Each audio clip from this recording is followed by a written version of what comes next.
Hello pets, welcome back to a new game. Today we're looking at Robotech Battlecry for the PlayStation 2. Now we're going to do a new profile. We're going to put ourselves in story mode. We're going to check our options real quick. Controls fine, settings, control setup, sound difficulty. I set this easy. The reason we're doing that is because we want to make it as simple as possible. Doing it on the harder modes makes the missions a lot more difficult, and I'd like to actually show the game off rather than show the difficulty. If we were streaming this, I would show either normal or the hard mode, but because we're not, we're going to stick with the easy mode just to show off the missions.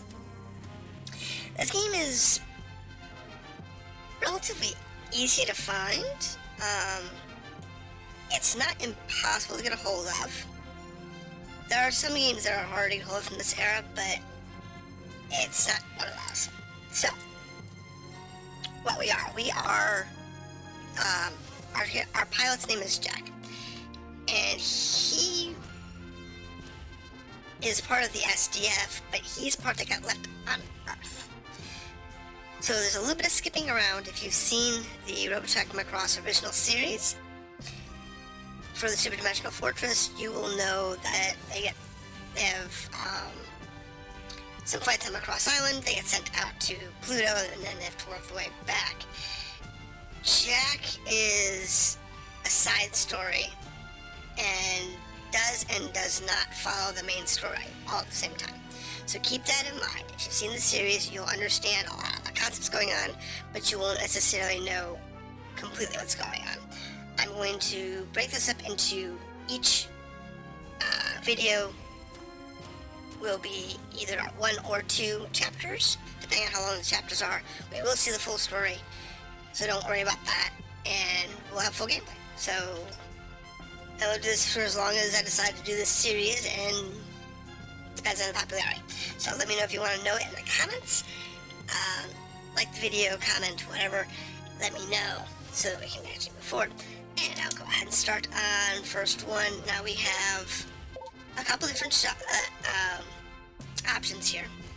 We have 1A, D. All we have is the A and the D at the moment, so we'll stick with the A because it's more balanced. And color-wise, I have none. As you progress through the story and you make certain achievements, you'll unlock different fighters, and you'll unlock different skins. So, my name is Jack Archer, and I'm a pilot of the Robotech Defense Force. I was born just before the global war. My parents died soon after the war began, so I had to learn how to survive on my own. Sometimes I wonder what kind of person I might have been if things were different. It's one of my darkest fears. If you took the war out of me, would there be anything left? The global war had been going on for a long time. All the experienced pilots were dead. My government was desperate, and the draftees started getting younger and younger. I needed a way to escape all that misery on the ground, so I didn't mind much when I got drafted. Flight training came easy to me. It was like I was meant to be a pilot. They said I had a rare talent, but somehow I didn't see it that way. After a few years, the government dissolved. I became a mercenary, hiring out to any nation that could afford me. I didn't care, just so long as I stayed up in the clouds where I could forget about all the troubles down on Earth. The war ended in a single day. All it took was a miracle. A gigantic alien spaceship broke through hyperspace on a collision course with the Earth and crashed into a small island in the South Pacific called Macross Island. The leaders of the world's nations called a ceasefire and assembled the most brilliant minds of the time to examine the spaceship and assess the possible threat of alien invasion. The evidence they found pointed to a highly advanced civilization with technology far beyond what we had on Earth. Something the scientists called robotechnology. But there was an even greater discovery. The scientists found a supply of protoculture aboard the ship. A new and nearly inexhaustible energy source used to power the alien machines. The spaceship was some kind of advanced warship, bristling with powerful weaponry. They called it the Super Dimension Fortress, or the SDF-1 for short. They began rebuilding the ship as they unlocked the secrets of robotechnology. After the arrival of the SDF-1, work kind of dried up for a while. With the war over, no one wanted to hire mercenaries. The world was at peace for the first time I can remember, and I was starting to get used to the idea. Those were happy times. I had been living in Macross City, helping to rebuild the SDF-1. I was just getting used to my new life when Roy Fokker, the legendary Skull leader himself, recognized me as I was getting off work. We had met a few times during the war. Sometimes I was on his side, and sometimes I flew against him. Over the years, we ended up forming a friendship. He told me he needed pilots to join a new military outfit called the Robotech Defense Force. Roy said they had some new kind of high-performance fighter that could beat anything I ever flew. They called it a Veritech. I made Roy prove it to me, fighter to fighter. Why did the military need a transforming fighter? It was well known that the aliens were warriors, but there was one detail that was kept from the public. In a top-secret debriefing, we were informed that evidence from the crash indicated the aliens were 40-foot-tall giants. The RDF developed the Veritech fighter to fight the aliens on their own terms. It would mean the difference between survival and extinction. After my training, I was stationed with the carrier Prometheus on Macross Island. On the day the final construction of the SDF-1 was completed, the entire city prepared to celebrate. That was when the Zentradi arrived. The SDF-1 belonged to them, and they were determined to take it back.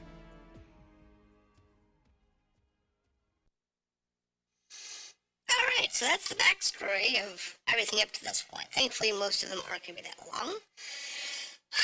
But there are some that are longer than others, especially when if the scene changes.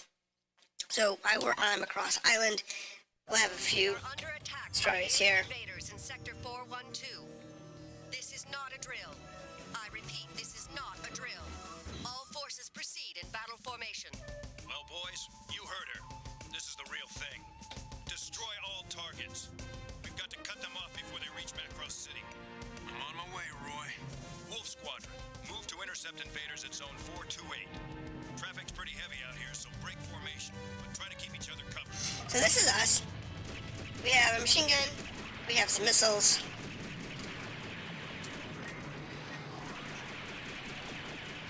You have to hit the targets and pray. Each fighter that you have access to has different weapon systems. So you can tilt, you can roll, and somewhere around here I have my missiles. There they are. So we just have to find our fighters and take them out.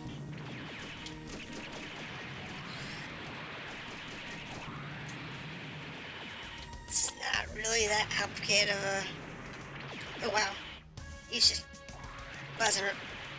Oh my goodness. This guy's just not taking a hint.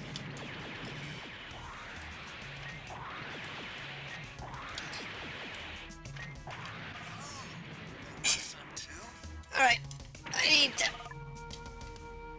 There he is.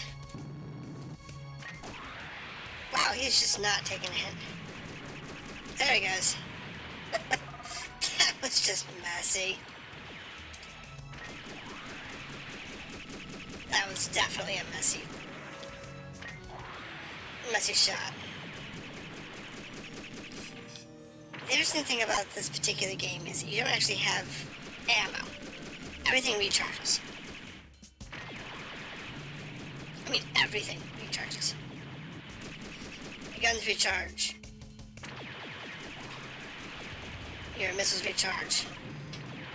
All of it. It's kind of weird. The way it works. There he goes. Ouch! That looked nasty. So, like I said, we are fighting the war against the Zentradi. This is episode 1. They arrive. They did skip the whole main gun firing thing, but it's okay. I thought we were going to put that in there, but apparently they didn't. Now, we have different modes, but none of them are actually suitable for this except for the fighter mode. So I'm not going to... There's a Guardian mode and there's the Battleoid mode, but neither is really suitable for this particular encounter. Using the other modes in this encounter is less than helpful. I mean, the Guardian mode might be helpful, but it really isn't.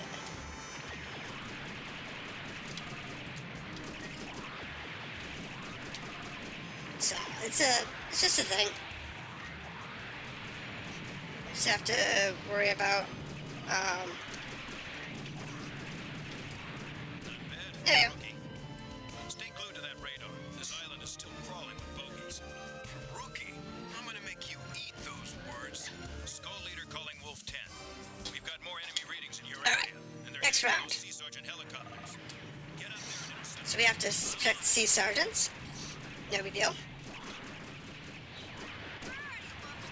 We're working on it.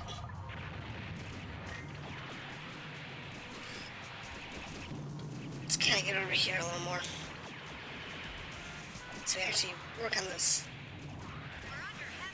So we actually guard those sergeants. There we go. Here we go. And the auto aim on this is something brutal, let me tell you.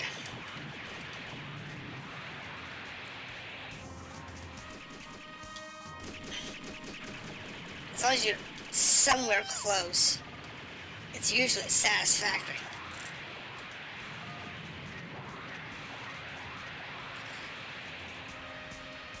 And the missiles are very accurate.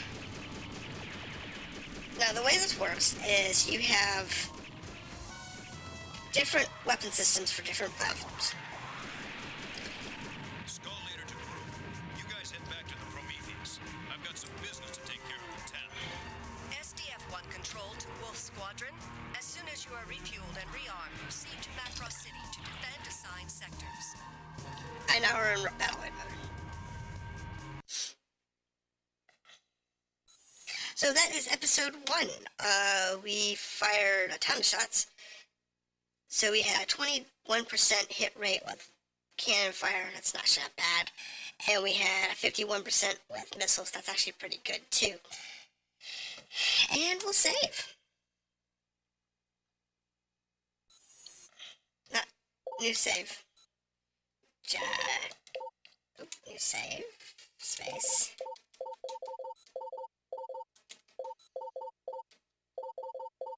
Let's say easy. Jackheart is my old save that I was working with, but I don't want to change that one's settings or anything. So, this is Robotech Battlecry, Mission 1. We will move on to the next mission in the next episode, and I'm going to keep these real short, so they're going to be nice, short, and clean. So, look forward to that, and I'll see you next time.